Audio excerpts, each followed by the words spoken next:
kwento to, papakita natin yung different kinds of love na ang nangunguna ay si Noah.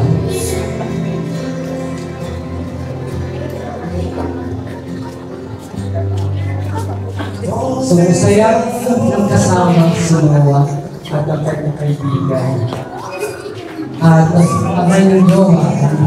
At makakasama din ang kanyang mga kaibigan. At syempre, ang kanyang pamilya.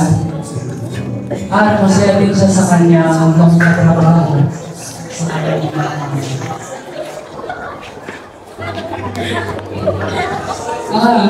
hanggang sa nagkaroon siya ng problema sa kanyang pamilya.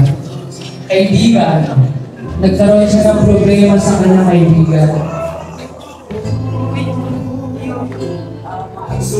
Nagkaroon din siya ng problema sa pamilya.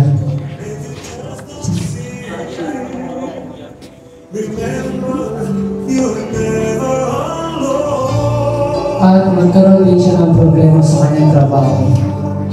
Tanggal pa finish ko. Kaya mo lang binigay. Tanggal ka na. At higit dyan, nagkaroon siya ng problema sa kanyang jowa.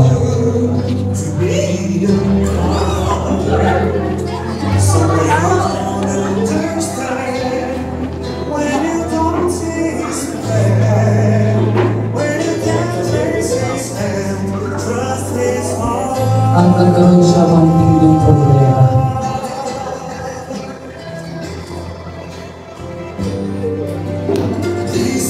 Akala niya wala ng pag-asa. Sobrang lumpay niya at bigat. At biglang dumating ng kanyang isang manggagawa upang ibahagi ang salita ng Diyos.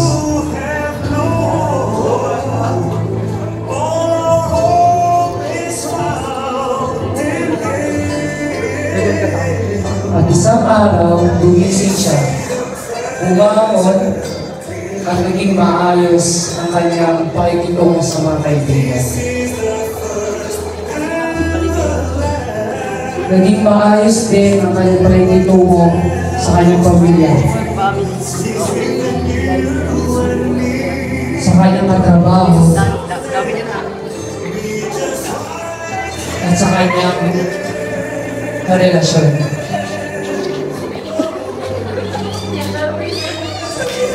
At isang araw, binahagi niya ang salita ng Biblia sa kanyang mga mahal sa buhay. Sinubukan niya i-share ang mga mensahe na ito. Ngunit hindi ito tinanggap.